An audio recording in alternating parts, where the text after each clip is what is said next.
ተከባብረን እንኑር ለሰላም እንኑር ጉዳዩ ዛሬ የዚህ ወጣት ነው የዚህ ጎረምሳ ኦርቶዶክሳውያን በአጠቃላይ አልቀው ሌሎችን ለማስገባት ከተፈለገ መሞከር ነው ብልጽግና መጣ ይዋጋታል እሱ ያልፋል ቤተክርስቲያን ተቀጥላለች ወዳጂ ፈርሜ እዚህ ሀገር አመጣዋለሁ ፍላጎት ካለው እመብርሃን ምስክሬ ናት ቃል ለምድር ለሰማይ ራሴ ትራንስፖርት ጂ ራሴ ምን ብዬ እኛ ውስጥ ያሉ ሀብዮች አሁን በኋላ እንደማይቀጥሉ ነው እነሱም አይቀጥሉም እኛም እናስቀጥላቸውም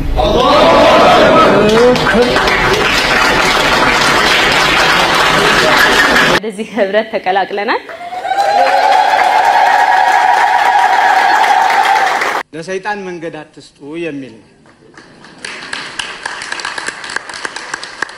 እኔ ምንም አልገባኝም እዚህ ጋር የሚያስረዳኝ አንድ ሰው በውስጥ መስመርን ቦን ያስረዳኝ ከእግዚአብሔር ከአባታችን ከጌታችን ከኢየሱስ ክርስቶስ ጸጋና ሰላም ለእናንተ ይሁን በእያላችሁበት ሰዓት አቆጣጠር እንደምናላችሁ እንደምንቆያችሁ አሜን የአምላካችንን እግዚአብሔር ስሙ የተመሰገነ ይሁን የቅዱሳን አምላክ ልዑል እግዚአብሔር በጠብቆቱ በመግቦቱ ስላልተየን እግዚአብሔር ይመስገን ይላል እስኪ ሁላችንም እግዚአብሔርን እናመስግን እንግዲህ ይሄንን ቪዲዮም በላይክ እንጀምረው ሰብስክራይብ እንድንማታረጉት ለምንድነው ማታረጉት አሁን ማርኩ ዛሬው ቪዲዮ ሁለት የምስራች አለን አዘጋጅተንላችኋል ሁለት የምስራች እንነግራችኋለን ወቅታዊ ጉዳዮች ናቸው በተለይ በዚህ ከኦቲጂ ጋር ተገናኝቶ በኦቲጂ የገንዘብ አያያዝ ዙሪያ የተገኙ መረጃዎች አሉ በጣም ደስ የሚል እንግዲህ ብዙዎቻችሁ በቅርበት ተከታተልታላችሁ ቢያስባለሁ ኦቲጂ ላይ የተለያዩ ጉዳዮች ተፈጽሞ ነበር እሱን የተመለከተ ሌላም ደግሞ በፎይም ዙሪያ ሌላ አዲስ የምስራች መጥቷል ማለት ነው እሱንም ይዘናል እስከ መርሃግብሩ ፍጻሜ ድረስ አብራችሁን ቆዩ መልካም እንግዲህ ቪዲዮአችንን እስኪ በአንድ ቪዲዮን ጀምረና አንድ እጅግ በጣም ልብ የሚነካ የሚያሳዝን ባንድ በኩል ደግሞ የሚያስደነግጥ እንዴት ይደረጋል ተብሎ የሚያስብ በተለይ ኦርቶዶክሳውያን ካደረግነው ይሄ በጣም ነውር ነው ማንንም አማኝ ቢሆን ቢያደርገው ሃይማኖት አለኝ የሚል ሰው ይሄ ሊያደርግ አይገባም በጣም ያሳዝን ጉዳይ ነው እኔ በጣም ልቤን ነክቶኛል እስኪ ይሄን ይዩትና ህሊና ሲቆሽሽ የተደረገለትን ይረሳል አባት ላይ እንደዚህ አይነት ቀል ምን አይነት ዘመን መጣብን ችግር አይኑ ይጥፋ በወለደና ባሳደገ አባት ችግር ላይ መሳለቅ ምን ይሉታል ቢገባን አባት የቤታችን ጌጥ ነው የኛን ሆድ ለመሙላት እሱ ይራባል ችግርና መከራ ቢፈራረቅበትም እንኳን ቤተሰቦቹ መሃል ሐዘኑን አያሳይም በልቡ አጣድርጎ ያመመውን ቢሆን ይስቃል ደስታችሁን ሲመለከት ሐዘኑ ይጠፋል የማይወራለት አባት ማለት ይሄ ነው አባታችሁን ጠብቁ እንግዲህ እንደተመለከታችሁ በጣም ልብ የሚያሳዝን እንዲህ ያለ በጣም ኖር ማለት ይቻላል እንዲህ ያለ ስተት መስራት ተገቢ አይደለም በእውነት ለሰዎቹ ያላደረጉ ልቦና ይስታቸው ነው ያለን ምናልባት እስኪ ከዚህ ጋር ተያይዞ ሊቀሊቃውን ተዝራ ሐዲስ ምን አሉ በዚህ ጉዳይ እንዲህ አይነት አባትን አለማክበር ዙሪያ ሊቀሊቃውን እጅግ በጣም የሚያስደንቅ ነገር ተናግረዋል እስኪ እሱን እንከታተል እግዚአብሔር አባትና እናትን አክብር ሲል የእናትና የአባትን ድካም ስለሚያውቅ ነው በእውነቱ ትውልዱ ይሄ ምስጢር የተሰወረበት ይመስላል ያሁኑ ትውልድ እግዚአብሔር የአባትና የእናትን ድካማቸውን አይቶ አባትህንና እናትህን አክብራቸው ሲል እናት 9 ወር ከ5 ቀን ጸንሳ በማህፀኗ ተሸክማ 9 ወር ከ5 ቀን አንድ ቀን ሰው ሊሸከመው የሚከብደውን ነገር እሷ ግን ምንም ሳትሰቀቅ ትኖራለች ተቸግራ ተጨንቃ በመትወልድበትም ጊዜ ተጨንቃ መጣ ተወልዳለች ከወለደች በኋላ ወተቱን ያጠባች በጀርባዋ ያዘለች ያጠበች ሁሉ ነገር ሳትሰቀቅ እየሳመች የልጇን ነገር ሁሉ ለራሷ አድርጋ ልጇን እየወደደች ታሳድጋለች እሷም ማትበለውን ለልጆቿ ታበላለች እሷም ማትጠጣውን ለልጆቿ ታጠጣለች እሷም ማትለብሰውን ለልጆቿ ታለብሳለች እሷም ማታገኘውን ነገር ሁሉ ለልጆቿ ታደርጋለች ይህን አድርጋ ድራኩላ አባትም እንዲሁ አብሮ ሳይለይ ልጆቻቸው ካደረጉ በኋላ ልጆቻቸው ይህንን ወረታ በከንቱ እንዳያስቀሩ የእናትንና የአባትን ድካም የሚያውቅ እግዚአብሔር አባትንና እናትህን አክብር አላያችሁ? ይሄ የእግዚአብሔር ትእዛዝ ትልቅ ትእዛዝ ነው። አሁን እናትና አባትን የማያከብር እናትና አባትን የሚሳደብ እናትና አባትን የሚያዋርድ እናትና አባትን የሚነቅፍ ልጅ ሁሉ በዚህ ቃል እድሜው ያጥራል። እድሜህ እንዲረዝምልህ አባትህና እናትህን አክብር ብሏል። እንደው አሁን ስናየው እንደው የሰው እድሜ ቀንሷል። በዚህ ምክንያት ይሆን ሳይሆን አይቀርም እኮ።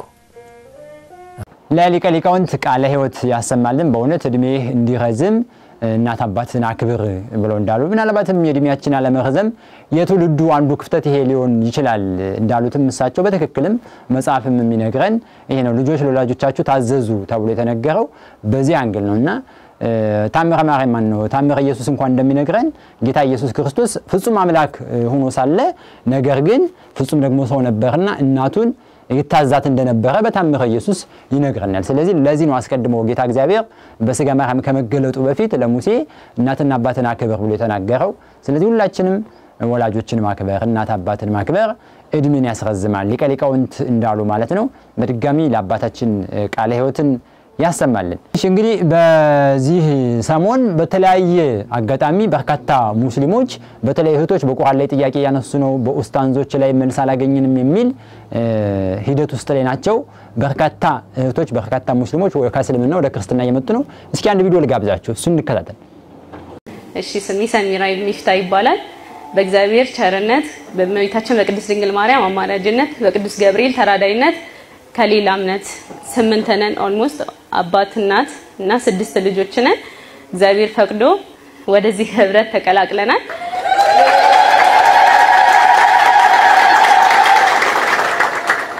ይሄ ሆነው ኦልሞስት አሁን ቅርብ ጊዜ በእኔ እግዚአብሔር ፈቅዶ መጀመሪያ ታላቅ እህቴ ነበረ ክርስትና የተነሳችው። ከዛም በኋላ ነው ቀጥሎ ነው የተነሳው ክርስትና። ይሄ ጋፕ በ3 አመት ልዩነት ነው። ከዛም በኋላ ነው ታናናሾቻችን እናት አባታችን ክርስትና የተነሱት። ይሄም ሆኖ በ3 አመት ልዩነት ነው ከሁላችንም ጋር ያለው። ያው እግዚአብሔር መቼስ የለመኑትን አይነሳም የጠየቅነውንም አይረሳም። በጊዜው ሁሉ ነገር አድርጎልናል። ይሄ ሆነውን እኔ ማወራላችሁ ስለራሴ ነው። ሁሉም የራሱ አመጣጥ አለው። ግን እኔ ያው በፊታችሁ እግዚአብሔር ፈቅዶልኝ በሌላም ምክንያት ነው ፊታችሁ እንድቆም የሆነው። የኔ እንደዚህ በሰንበት ትምህርት ቤት ውስጥ የነበሩ ልጆች ከትምህርታቸው እየተወያዩ ያለ አጋጣሚ ተገኝቼ ነው ቦታው ላይና ሲማሩ የነሱን ትምህርት ለመስማት ቁጭ ብዬ አዳምጥ ነበርና ለምን እኔስ አልማርም ማለት የራሴን እምነትም የሌላው እምነት ለምን አላቀም ብዬ ነው። ያው እግዚአብሔርን መርምሩ ይላል አይደል? ያው የእግዚአብሔርን እውነተኛ ማለት የሚፈልጉት በንጹህ ልብ ለሚፈልጉት እግዚአብሔር እውነተኛውን መንገድ ይመራቸው ይላልና እግዚአብሔርን በፍጹም ልቤ ፈልግ ነበር። በራሴ እምነት ሆኜ እግዚአብሔር እውነተኛውን መንገድ ምራኝ ያልኩኝ እጸልይ ነበር።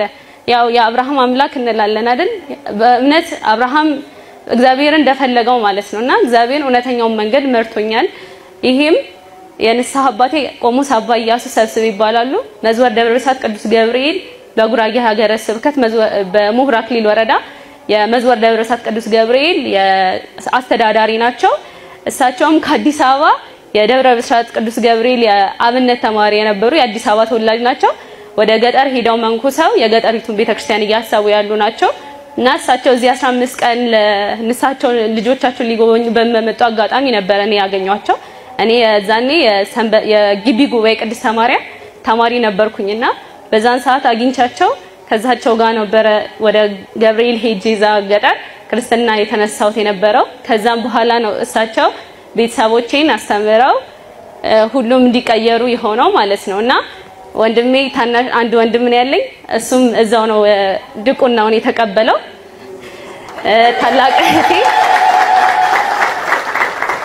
ታላቅ እህቴ እዛው ነው እሷን በስርዓተ ተክሊል ስርዓተ ጋብቻዋን የፈጸመችው እዛው መዝወር ማለት ነው። الو يا الله يا الله دمابك وعمليات صادق يا الله يا الله ولك الو وننزل من القرآن ما والشفاء ورحمة للمؤمنين ولا يزيد ولك الو إلا خسارة بإذن إخواني أيضا ما كجداي بكيوا እግዚአብሔር ይመስገን በእውነት እግዚአብሔር ይመስገን እያላችሁ አመስግኑ ይሄን ላደረገ አምላካችን ስሙ የተመሰገነ ይሁን ከጨለማ ወደ ብርሃን እየመጡ ያሉበት ሂደት ገና ይቀጥላልኝ አሁንም ብዙ ሙስሊሞች ጥያቄ አላቸው ምክንያቱም እስልምናው ሙስሊሞችን አያከማን ነው እህቶችን አያከብርም ሴቶችን እንደ እርሻ ነው የሚያቸው ተጠቀሙባቸው እራሷቸው ነው የሚለው በጀነት መከራ እንዳለባቸው በዚያም ሂደት ሩካቤ እንዳለ በገነት እንኳን አረፍት የላቸውም ሴቶቹና ሴቶች ደግሞ ይሄ ነገር በቃን ያሉ ይመስላሉ በብዙ መከራ ውስጥ ነው በቁርአን ውስጥ ያሉ ሴቶችና ጥያቄ ያነሱ ነው እስኪ አንዲት ደግሞ ሙስሊም የምታነሱን ጥያቄ መልስ አላገኘሁም ነው የምትል እስኪ መልሱልኝ ባኮች ትላለች እስኪ ጥያቄዋን እንስማ ምላሽም አላገኘችም ኤሎሄ ኤሎሄ ላማ ሰበቅታኒ ሰላም አለይኩም እንዴት ናችሁ ሰላም ናችሁ እኔ ምንም አልገባኝም እዚህ ጋር የሚያስረዳኝ አንድ ሰው በውስጥ መስመርን ቦን ያስረዳኝ ኢየሱስ ክርስቶስ እኮ መስቀል ላይ ነው ኤሎሄ ኤሎሄ ላማ ሰበቅታኒ አምላኬ አምላኬ ስለምን ተውከኝ ብሎ ያለው መጽሐፍ ቅዱስ ላይ ያለው ማለት ነውና ኢየሱስ ክርስቶስ ይሄንን እኛ ሙስሊሞች ምናምን ከሆነ ታዲያ ኢየሱስ ክርስቶስ ተሰቀለ ብለን ነው ማመን ያለብን አይደለ ይሄ ነገር ምንም አልገባኝም እኔ ማለት በጣም ኮንፊውዝ አደረገኝ እንደምትመለከቱት የሙስሊም አቃቢያን ብዙ ጊዜ ክርስትና ላይ ይመጡና ኢየሱስ ክርስቶስ አልተሰቀለም መጽሐፍ ቅዱስ ዋሽቷል ይላሉ ቁርአናቸውን መሰረት አድርገው ማለት ነው ከዛ ደግሞ ይመጡና ኢየሱስ አምላክ አለው ለምሳሌ ኤሎሄ ኤሎሄ ላማ ሰበቅታኒ ብሎ አላህን ተጣርቷል ይላሉ የት ሆኖ ነው የተጣራው መስቀል ላይ ሆኖ ታዲያ ልጅቷ ጥያቄ ምንድነው መስቀል ላይ ሆኖ ኤሎሄ ኤሎሄ ያለው አላህን ከሆነ ተሰቅሏል ማለት ነው ስለዚህ ኤሎሄ ኤሎሄ ማለቱን ካመንን አላህን ጠራ ብለን ካመንን መሰቀሉን ልናምን ይገባል ግልጽ ጥያቄ የጨነቀለት የሆነ መልስ እንደምትመልሱ አልተጠራጠርም ወይም ዝም ላሽ እንደምትሉ ግን ሙስሊም አቃቢያን ብዙ ጊዜ መጽሐፍ ቅዱስ ላይ እየገባችሁ ያልሆነ ትምህርታችሁን ለመገንባት የምትሞክሩ ሰዎች ይሄንን ልትመልሱት ይገባል በመጨረሻ አንድ ግራ የገባው እንደዚህ አይነት ሰው ምን ሲል ሰማ ነው ኢየሱስ ክርስቶስ እንዳልተሰቀለ በመጽሐፍ ቅዱስ ማስረጃ አለኛል ኢየሱስ ክርስቶስ እንዳልተሰቀለ በመጽሐፍ ቅዱስ ማስረጃ አለኝ እሺ ምንድነው ማስረጃ ሲባል በመስቀል ላይ ሆኖ ኤሎሄ ኤሎሄ ብሏል እና እንደዚህ አይነት የጨነቀው ተረት አትንገሩ ሙስሊሞች መሐመድን ለመፈለግ መጽሐፍ ቅዱስ ላይ ያልሆነ ትርጉም አትተርጉሙ በቃ መሐመድ እዛው ቁርአን ውስጥ ነው ያለው መጽሐፍ ቅዱስ ውስጥ ሽታው ክርስቶስ አላህ የሚባል ነገር አያውቅም አልተጣራም አላህ ብሎ ሽታው የለም እና ብዙ አትድከሙ በነካጃችሁ ግን የልጅቷን መልስ መልሱላት እንግዲህ እንደተመለከታችሁት ነው በርካታ ሙስሊሞች ቀደም እንዳልኳችሁ ከጨለማው ወደ ብርሃን ከእስልምና ወደ ክርስትና እየመጡ ያሉበት ሁኔታ ነው የሚገኘው እግዚአብሔር ይመስገን ይሄን ተያይዞ እንግዲህ አንድ ብዙዎቻችን የማናውቀው በኢትዮጵያ ኦርቶዶክስ ተዋሕዶ ቤተክርስቲያን የድቁና ማዕረግ ውስጥ ካንዱ ከሶስቱ የቤተክርስቲያን ትልልቅ ማዕረጋት ውስጥ አንዱ ነው ስለዚህ ድቁና ሲሰጥ እንዴት እንደሚሰጥ ብዙዎቻችን አናውቅ ይሆናል እስኪ ድቁና ማዕረግ ህፃናት እንዴት ድቁናን እንደሚቀበሉ ይሄን ቪዲዮ እንመልከት በስመ አብ ወወልድ ወመንፈስ ቅዱስ አሐዱ አምላክ አሜን በስመ አብ ወወልድ ወመንፈስ ቅዱስ አሐዱ አምላክ አሜን በስመ አብ ወወልድ ወመንፈስ ቅዱስ ወወልድ ወመንፈስ ቅዱስ አሐዱ አምላክ ይገባቸዋል አፈር ነው ይላሉ አፈር ይያሉ ለሚዘባበቱ አድርሱልኝ ኮሜንት ላይ የካንሰሩ ስፔሻል ሳቡና አራድንግል የካንሰሩ ስፔሻል ሳቡና አራድንግል ያላችሁ 11 11 ቁጥርን ጻፉልኝ ሁላችሁ 11 11 ጊዜ ሼር 11 11 ጊዜ ኮፒ ሊንክ አድርጉ ይሄ ብዙዎች ከካንሰር ከኤችአይቪ ከአስም ከነርቭ ከእጢ ከኩላሊት ኢንፌክሽን ከዛሩላሽ ከመተት ከድግም እየተፈወሱ ያሉበት የጻድቁ አቡነ አራድንግል የቃል ኪዳን እምነታቸው ነው ወዳጄ ናንሳ ገብተ ተፈወስ ዳን ትላለች ቅዱስ ቤተክርስቲያን እዚህ ቦታ ለመምጣት ዘወትር እሑድ የገዳሙ ጉዞ አለ በ09 12 69 60 60 በ09 12 69 60 60 ደውሉ ሼር ሪፖስት ኮፒ ሊንክ አድርጉት ለካም እንግዲህ አፈር ወይም ደግሞ እምነት ወይም አመድ የምንለው ይሄ የእምነት መገለጫ ነው እንግዲህ በመጽሐፍ ቅዱስ እኔ አፈር ትቢያ ነኝ አመድ ነኝ ብሎ ቅዱስ ዳዊት በራሱ ላይ አመድን ነስንሶ ወደ እግዚአብሔር ሲጸልይ እንመለከታለን አመድ የትትና መገለጫ ነው አመድን በሰውነት መግለጽ በሰውነት ላይ መበተን ማቅ መልበስ ባሪያ ነኝ ኃጢያተኛ ነኝ በድያለሁ ብሎ የመናገር ኃጢያትን የመናገር ሂደት እንደሆነ መጽሐፍ ቅዱስ ይነግረናል ጻድቁ ኢዮብ በሰውነቱ ላይ አመድ እንደነሰነሰ ቅዱስ ዳዊት አመድ ነስንሰው ያለቅሱ እንደነበር ኃጢያተኛ ነኝ ጌታዬ በፊት በድያለሁ ማለት እንደሆነ ዛሬም በቤተክርስቲያናችን አመድ የምንቀባው ወይ ማፈር የምንቀባው የምንጠጣው ሁሉ ኃጢያተኛ ነን ጌታዬ ስንል ነው እግዚአብሔር ደግሞ እንዲያለው እንተትና ይወደዋል ክርስቶስ አምላካችን ትዕቢትን ነው የሚጠላው ጥንታችን ዲያብሎስ የወደቀው በትዕቢት ነው ከነበረው ክብር የወደቀው በትዕቢት ተነሳ ነው እግዚአብሔር ደግሞ እንዲያለው እንተትና ይወደዋል በመጽሐፍ ቅዱስም በመጽሐፈ ነገሥት ላይ ነብዩ ኤልሳ በነበረበት ዘመን አፈርን በማዳበሪያ ይዞ ይሄደ ንዕማን የተባለ የሶሪያ ሰው እንደነበር እንመለከታለን የዚች ሀገር ምድሩ አፈሩ መድኃኒት ይሆናል ብሎ በማዳበሪያ ይዞ እንደሄደ እንመለከታለን ስለዚህ ከዚህ አንፃር የታላቁ አባት የአቡነ ሐራ ድንግል አፈር እምነት የሌሎችም ቅዱሳን ሰማዕታት ገድላን የቅዱሳን አንስት ሁሉ እምነታቸውን እንቀባለን እንጠጣለን ማለት ነው ይሄን ደግሞ ያደረገ እግዚአብሔር ስሙ የተመሰገነ ይሁን እንግዲህ ቅድም መግቢያ ላይ እንዳልኳችሁ በዛሬው ቪዲዮ አንድ የምስራች ነግራችኋለሁ ብዬ ነበር የዚህ የምስራች ምንድነው ወንድማችን እፎይ ላይ የመጣ አንድ የምስራች አለ አንዲት እህታችን ሙሉ ወጪውን ሸፍኜ ከእፎይ ጋር የሚገባው ነገር ሁሉ አደርጋለሁ እፎይ የሚመቸው ፍቃደኛ ከሆነ የሚፈልገውን የሚወደው ነገር አደርጋለሁ ብላ ፍጹም የሆነ ኦርቶዶክሳዊ መታወቅና ሳይታለች እስኪ ቪዲዮ እንመልከት ውጭ ሀገር መውጣት ከፈለክ በፍቃደኝነት እኔ ፈርሜ እዚህ ሀገር ውጭ መኖር ፍላጎት ካለ እግዚአብሔር ልጆቼን ሳይ እፎይም በነፃ ምንም ነገር ሳልፈልግ ፈርሜ እዚህ ሀገር አመጣዋለሁ ፍላጎት ካለው እመብርሃን ምስክሬ ናት ቃል ለምድር ለሰማይ ራሴ ትራንስፖርት ችዬ ራሴ ምን ብዬ እፎይ ውጭ ሀገር መውጣት ከፈለገ እመብርሃን ምስክሬ ነው ሙሉ ወጪውን ችዬ እዚህ ሀገር አመጣዋለሁ ፍላጎት ካለው ኢትዮጵያ ካልፈለገ እመብርሃን ምስክሬ ናት ሙሉ ወጪውን ችዬ እኔ እዚህ ሀገር አመጣዋለሁ ፍላጎት ካለው የእፎይን ቴሌፎን መታቁ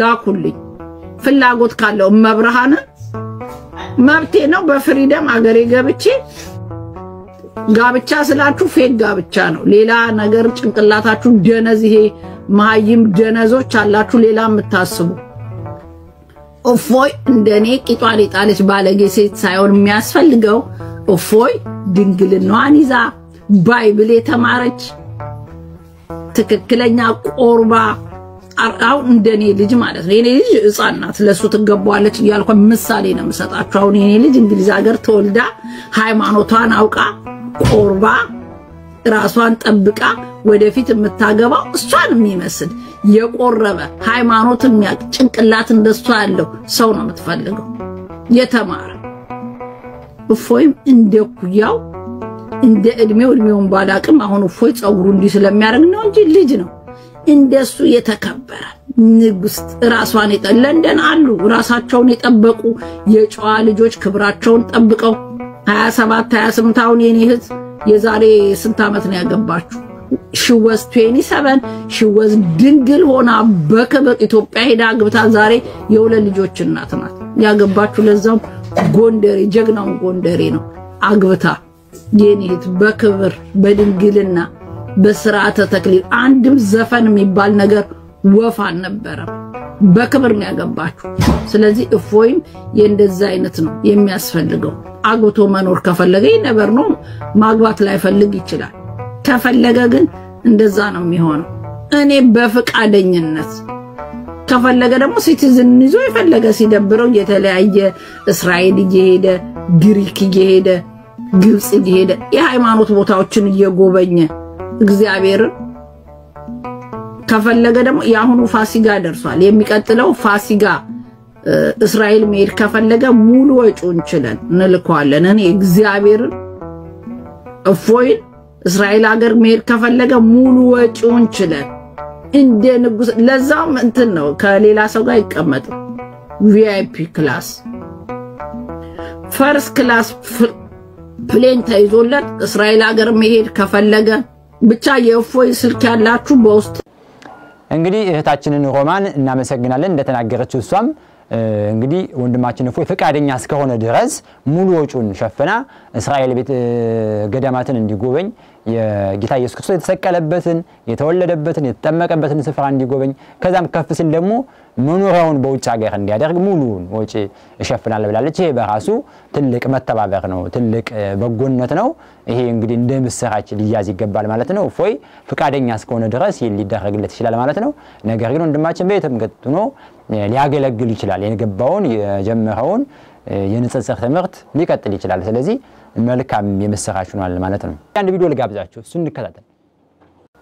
በፍጥነት መልስ ስጧት፣ ጸሎት አቆማለች።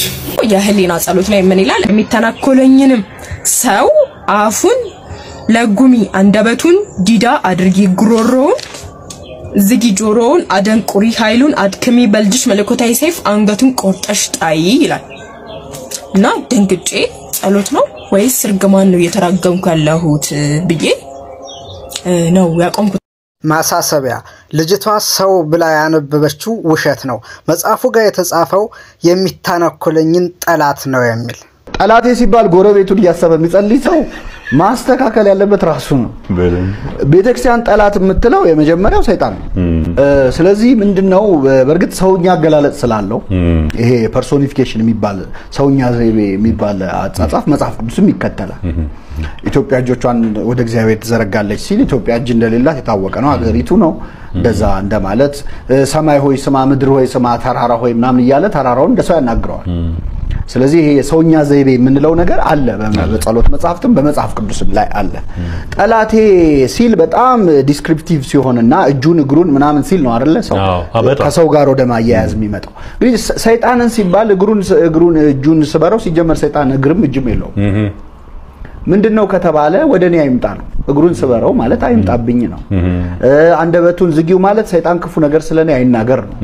አይኑን አሳውሪው አየኝ ነው። አይነ ጸላይ አይመልከተኝ፣ የሰይጣን አይን አየኝ ወደኔ አይ አየኸው። ሰይጣን ካየው እኮ ችግር ነው። ባሪያን ኢዮብ አየኸው ተብሎ አይደል የሁሉ ፈተና የመጣበት ካየው። ስለዚህ አየኸው ይራየኒ አይነ ሞት ወይ ይርከበኒ ኩነን የሚል አንድ አለና የሞት አይን አየኝ የሰይጣን አይን አየኝ በክፉ አየው ለማለት። ስለዚህ ይሄ ኢንስፓይሬሽኑ ደግሞ ከምንድነው የተወሰደው? መዝሙር 34 ላይ መዝሙር 34 ላይ አቤቱ ነፍሴን የሚፈልጓትን ተዋጋቸው ይላል። ስጋዬን አይደለ ጎረቤት ስጋህን ነው እንጂ ከነፍስ ጋር ጉዳይም የለውም አቅምም የለውም።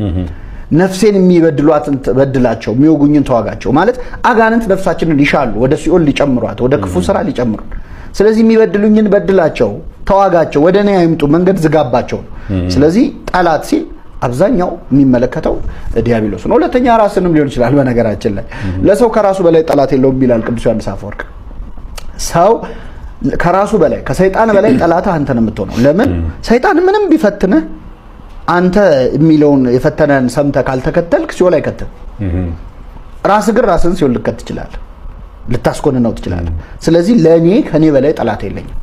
ታዲያ ጠላቴን አይኑን አሳውሪው ማለት ወደ ኃጢአት እንዳላይ ጠላት ክፉ ምኞቴ ውስጥ ያለውን ኃጢአት ውስጥ ያለውን ክፉ ነገር ወደ ክፉ እንዳይሄድ እግሬን መልሹ ወደ ክፋት እንዳይሄድ መንገዱን ዝጊበት። ክፉ ምኞቴ የኔ ጠላት የኔ ክፉ ምኞቴ ነው።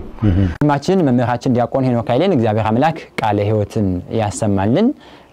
በእውነት ጥሩ አድርጎ ነው የመለሰላት። ብዙዎቻችን ብዙ ጊዜ ይሄ የጠላት ነገር ይመስላል ሰውን የሚደረግ ይመስላል። በጸሎት ላይ ያለው ጠላቴን ቆርጠው እንደዚህ የሚለው ልክ ልጅቱ ያቀረበችው የጠየቀችውን ሄኖክም የመለሰላትን ወንድማችን ዲያቆን ሄኖክ ኃይሌ በመለሰላት ልክ ጠላት የተባለው የክርስቲያን ጠላቱ ሰው አይደለም። ጥንተ ጠላታችን ዲያብሎስ ምን ነው? ለዛ ነው የመጀመሪያውም የመጨረሻውም ጠላታችን ዲያብሎስ ነው። ስለዚህ ነብዩ እግዚአብሔር ቅዱስ ለት በመዝሙርም የዘመረው ጠላቴ ወይ ደስ አይበለህ እያለ የተናገረው ጠላት ዲያብሎስ መሆኑን አንገቱን ቆርጠው እንዲህ አደረገው ብሎ ያለውም ዲያብሎስ መሆኑን ማወቅ ያስፈልጋልኝ። ለዲያቆን ሄኖክ ኃይሌ በድጋሚ ቃለ ሕይወት ያሰማልን።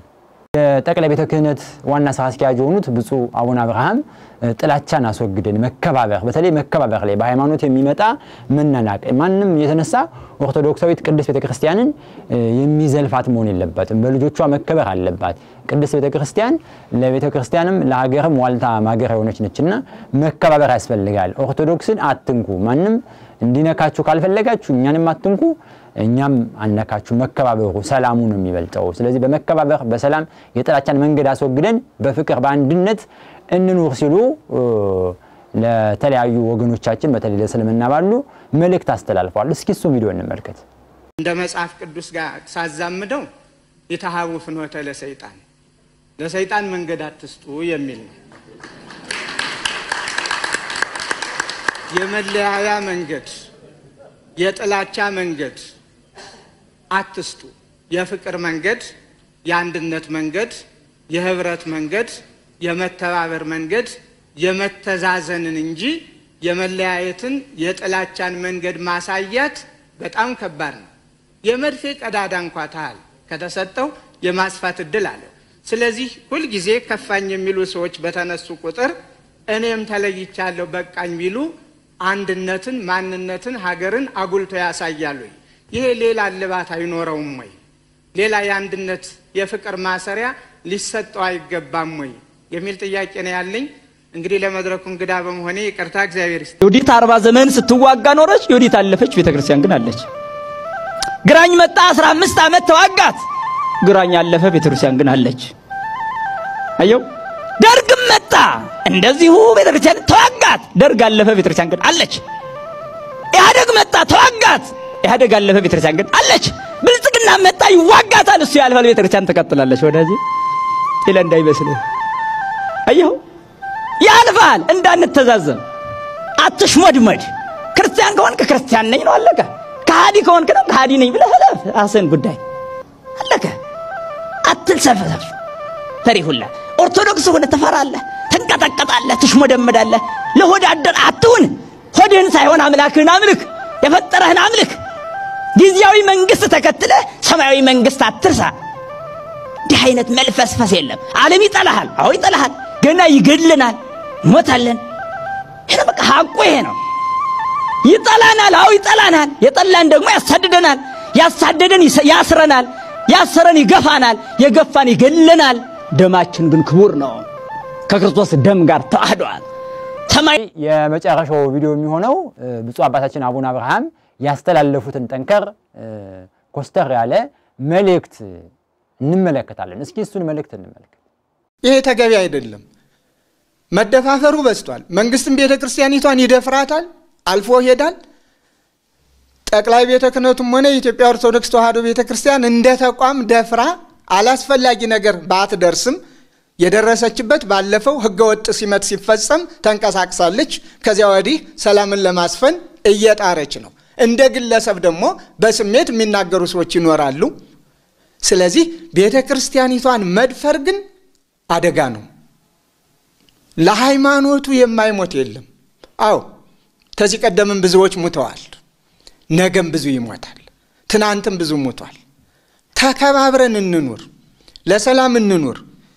መሪ ቃላችን አንደበትን ከክፉ እንከልክል፣ ከንፈሮችም ሽንገላ እንዳይናገሩ፣ ከክፉ ሽሽ፣ መልካምን ማድረግ፣ ሰላምን እሻ፣ ተከተላትም ነው። ከዚህ ውጭ በየትኛውም አቅጣጫ አዛዣችን በስቷል አሁን።